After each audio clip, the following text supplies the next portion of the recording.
Good morning students. मैं Rekha Sharma, associate professor political science, Rajiv Gandhi Rajkiya Mahila महाविद्यालय भिवानी से। बीए तृतीय वर्ष के विद्यार्थियों के लिए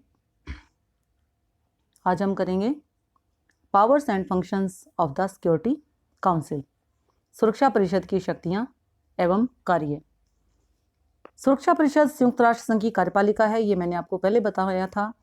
और चार्टर के द्वारा सुरक्षा परिषद को जितनी शक्तियां सौंपी गई हैं उतनी आज तक किसी भी अंतर्राष्ट्रीय संस्था के पास नहीं थी।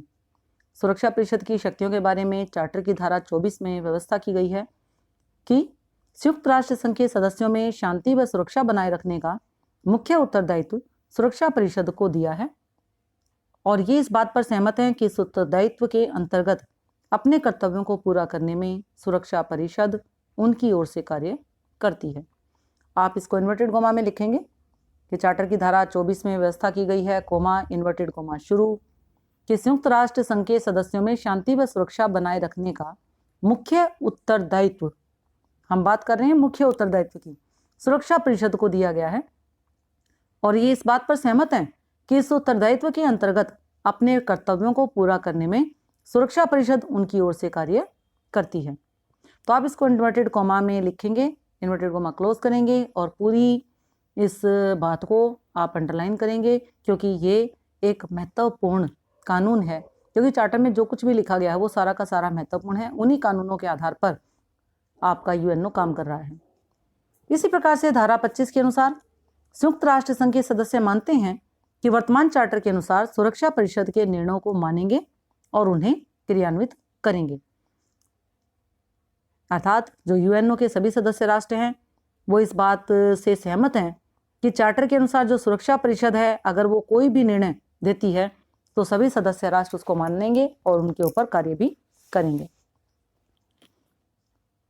तो सबसे पहले आपके पास आता है कि सुरक्षा परिषद की शक्तियों का जो विस्तृत वर्णन है वो अध्याय 6 अनुच्छेद 33 से लेकर 38 तक, अध्याय 7 अनुच्छेद 39 से लेकर 51 तक, अध्याय 8 अनुच्छेद 52 से लेकर 54 तक और अध्याय 12 अनुच्छेद 75 से लेकर 78 तक में किया गया है। तो इस प्रकार आप देखते हो कि इसके पास जो शक्तियां हैं वो काफ़ी महत्वपूर्ण शक्तियां हैं, लंबी चौड़ी हैं, विस्तृत हैं, क्योंकि 4 अध्यायों में इनका वर्णन किया गया है विभिन्न अनुच्छेदों के माध्यम से। तो सुरक्षा परिषद की मुख्य शक्तियां कौन सी हैं? हम सबसे पहले नंबर पर करेंगे विवादों का शांतिपूर्ण समाधान, पैसिफिक सेटलमेंट ऑफ डिस्प्यूट्स, यानी जिस बात के लिए, जिस शांति को स्थापित करने के लिए, और शांति कब स्थापित होगी? जब कोई विवाद नहीं होगा और विवादों के कारण ही अशांति उत्पन्न होती है। तो सबसे पहला इसका मुख्य कार्य है विवादों का शांतिपूर्ण समाधान। सुरक्षा परिषद का सबसे महत्वपूर्ण कार्य है कि आपस में जो भी देशों के बीच में विवाद होते हैं, कोई भी किसी भी प्रकार का विवाद, उसको शांतिपूर्ण तरीके से समाधान करेंगे। जैसा कि चार्टर के अनुच्छेद 33 में भी कहा गया है कि यदि किसी विवाद के बने रहने से अंतर्राष्ट्रीय शांति व सुरक्षा को खतरा उत्पन्न होने की संभावना हो तो संबंधित सभी पक्ष पहले उस विवाद को बातचीत, पूछताछ, मध्यस्थता, समझौता, पंच निर्णय, न्यायिक समझौता, क्षेत्रीय अभिकरणों, व्यवस्थाओं या अपनी पसंद के अन्य शांतिपूर्ण साधनों से सुलझाने का प्रयत्न करेंगे। आपने देखा कि बहुत सारे जो है प्रोसेस, बहुत सारे तरीके बताए गए हैं कि किस प्रकार से अगर कोई खतरा सुरक्षा को उत्पन्न होता है, अंतर्राष्ट्रीय शांति की सुरक्षा को, तो कैसे सुरक्षा परिषद इनको निपटाएगी या इनको हल करेगी। तो सबसे पहले रास्ता उनके पास है बातचीत का, उसके बाद वो इंक्वायरी करेगी। जैसे कि कोई कहता है कि इसने मेरे ऊपर आक्रमण किया था, मैंने तो अपने बचाव के अंदर आक्रमण का जवाब दिया है, तो आक्रमणकर्ता कौन है। इसके बाद मेडिएशंस यानी मध्यस्थता, फिर कॉन्सिलिएशंस समझौता, पंच निर्णय और न्यायिक समझौता यानी जुडिशियल सेटलमेंट के माध्यम से भी, या क्षेत्रीय अभिकरणों रीजनल एजेंसीज के माध्यम से, या अरेंजमेंट्स व्यवस्थाओं के माध्यम से सुरक्षा परिषद सुलझाने का विवादों को प्रयास करेगी। ये विभिन्न प्रकार के साधन हैं। तो यदि सुरक्षा परिषद आवश्यक समझे तो दोनों पक्षों को शांतिपूर्ण इन जो भी विधियां बताई गई हैं उनको विवाद को निपटाने के लिए कह सकती हैं इनके माध्यम से। अब आप देखते हो कि अनुच्छेद 34 में कहा गया है कि सुरक्षा परिषद किसी ऐसे विवाद या परिस्थिति की जांच कर सकती है जिससे अंतर्राष्ट्रीय विवाद उत्पन्न होने की संभावना हो। यानी अगर संभावना मात्र भी दिखाई देती है तो वो उस परिस्थिति की जांच कर सकती है। और अनुच्छेद 35 के अनुसार सुरक्षा परिषद स्वयं अथवा संयुक्त राष्ट्र संघ का कोई भी सदस्य अथवा कोई अन्य देश जो संघ का सदस्य ना हो, जो झगड़े से संबंधित हो, सुरक्षा परिषद अथवा महासभा का ध्यान आकर्षित कर सकता है कि समस्या के जारी रहने से अंतर्राष्ट्रीय शांति व सुरक्षा को खतरा उत्पन्न हो सकता है। परिषद इस बात को भी निश्चित करती है कि वह विवाद अथवा स्थिति यदि जारी रहे तो उससे विश्व शांति अथवा सुरक्षा को कोई खतरा पैदा हो सकता है या नहीं। ऐसे विवाद अथवा इस प्रकार की कोई स्थिति पैदा होने पर अनुच्छेद 36 के अनुसार सुरक्षा परिषद किसी भी समय उसके लिए उचित कार्रवाई करने या उसके समाधान के उपायों की सिफारिश कर सकती है। इस अनुच्छेद के अंतर्गत सिफारिश करते समय परिषद को इस बात का भी विचार करना चाहिए कि विवादी पक्षों द्वारा कानूनी विवादों को न्यायालय के विधान के उपबंधों के अनुसार अंतर्राष्ट्रीय न्यायालय के सामने पेश किया जाए। तो आपने इस प्रकार से देखा कि अनुच्छेद 33 से लेके अनुच्छेद 34, 35 में किस प्रकार से विवरण किया गया है कि सुरक्षा परिषद झगड़ों को निपटाएगी या विवादों को शांत करेगी, या अगर कोई भी विश्व शांति अथवा सुरक्षा को खतरा होता है तो यह सुनिश्चित करने का प्रयास करेगी कि वहां पर शांति रहे। तो इस प्रकार 33, 34, 35, 36 अनुच्छेद के अनुसार सुरक्षा परिषद किसी भी समय उचित कार्रवाई करने या उसके समाधान के उपायों की सिफारिश कर सकती है। तो इस प्रकार आपने विवादों का शांतिपूर्ण समाधान के जो विभिन्न प्रकार की विधियां थी उनके बारे में यहाँ पर जानकारी प्राप्त की। अब हम बात करते हैं शांति के लिए खतरा उत्पन्न करने वाले शांति भंग और आक्रामक कार्यों के संबंध में कार्रवाई। यह आपका दूसरा कार्य है सुरक्षा परिषद का कि शांति के लिए यदि खतरा उत्पन्न करने वाले या शांति भंग या आक्रामक कार्यों के संबंध में जो कार्रवाई करने हैं वो किस प्रकार से करेगी। Action with respect to threat to peace and acts of aggression. संयुक्त राष्ट्र संघ के चार्टर के 7वें अध्याय में शांति को खतरे में डालने वाले शांति भंग और आक्रामक कार्यों के संबंध में कार्रवाई से है।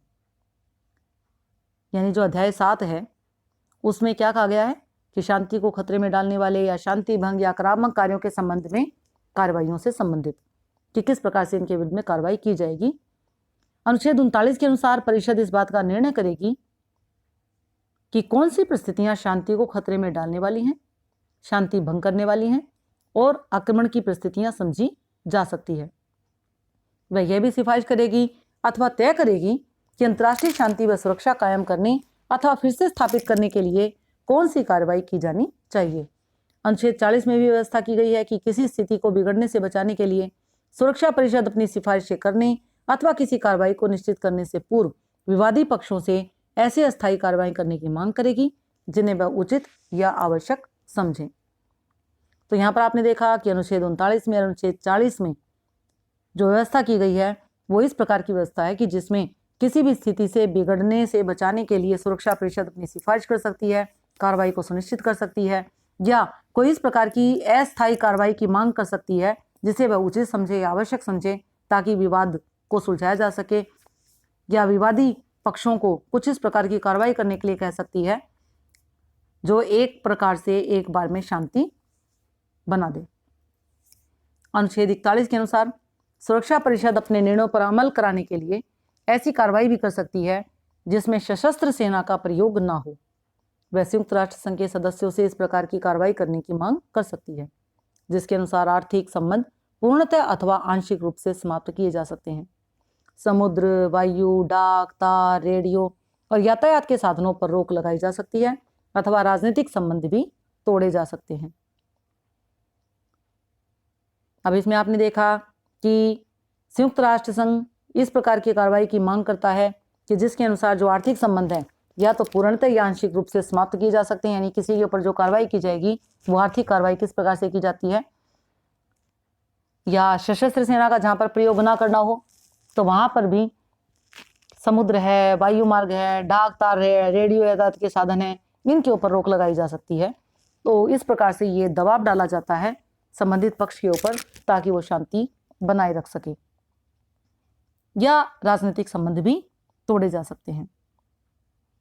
जैसा कि अनुच्छेद 42 में भी लिखा है कि यदि अनुच्छेद 41 में, जो कि हमने ऊपर की कार्रवाइयां बताई कि हम आंशिक या पूर्ण रूप से आर्थिक संबंध जो है वो समाप्त कर सकते हैं, समुद्र का रास्ता बंद कर सकते हैं, वायु मार्ग बंद कर सकते हैं, डाक तार रेडियो यातायात के साधनों पर रोक लगा सकते हैं, तो अनुच्छेद 42 में भी यही कहा गया है कि यदि अनुच्छेद 41 में जो कार्रवाइयां लिखी गई हैं सुरक्षा परिषद की दृष्टि से पर्याप्त ना हो अथवा अपर्याप्त सिद्ध हो गई हो, तो अंतर्राष्ट्रीय शांति अथवा सुरक्षा बनाए रखने या पुनर्स्थापित करने के लिए जल, थल और वायु सेनाओं की सहायता से आवश्यक कार्रवाई कर सकती है।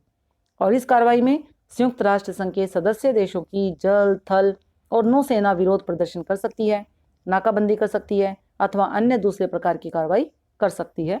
और आप इस प्रकार से इसको इन्वर्टेड कोमा में लिखेंगे और पूरी इसका बात को, जो कि अनुच्छेद 41 में कहा गया है और अनुच्छेद 42 में इसमें दर्ज किया गया है कि जो अनुच्छेद 41 में बात कही गई है, तो यदि उसके माध्यम से भी हम सुरक्षा व्यवस्था को नहीं बनाए रख सकते हैं तो हम क्या कर सकते हैं, हम सदस्य देशों की जल, थल और नौसेना विरोध प्रदर्शन कर सकती है, नाकाबंदी कर सकती है अथवा दूसरी प्रकार की कार्रवाई जो भी उचित लगे उसको कर सकती है। और इसको हम अंडरलाइन भी करेंगे और अच्छे से इसको लिखेंगे। इन कार्यों में सुरक्षा परिषद की जो सैनिक स्टाफ समिति, मिलिट्री स्टाफ कमेटी है, वो भी सहायता करती है। अनुच्छेद 43 के अनुसार अंतर्राष्ट्रीय शांति और सुरक्षा को बनाए रखने में सहयोग देने के लिए संघ के सभी सदस्यों का यह कर्तव्य है कि सुरक्षा परिषद के मांगने पर और विशेष समझौते अथवा समझौतों के अनुसार अपनी सशस्त्र सेनाएं सहायता या अन्य सुविधाएं उपलब्ध करवाएंगे, और जिनमें मार्गाधिकार भी शामिल है। सेनाओं की संख्या, उनके प्रकार, उनकी तैयारी की मांग, उनकी स्थिति के बारे में समझौते किए जाएंगे। और जो सैनिक बल को प्रयोग में लाने की जो योजनाएं हैं वो सुरक्षा परिषद सैनिक स्टाफ समिति की सहायता से करेगी। और इस समिति में सुरक्षा परिषद के 5 स्थायी सदस्यों के चीफ ऑफ स्टाफ अथवा उनके प्रतिनिधि शामिल होते हैं।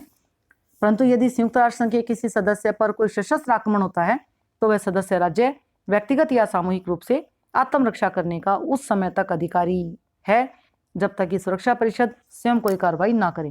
परंतु सदस्य राष्ट्रों का दायित्व है कि आत्मरक्षा में किए गए उपायों की सूचना सुरक्षा परिषद को तुरंत दे दे, जैसा कि अनुच्छेद 51 में कहा गया है।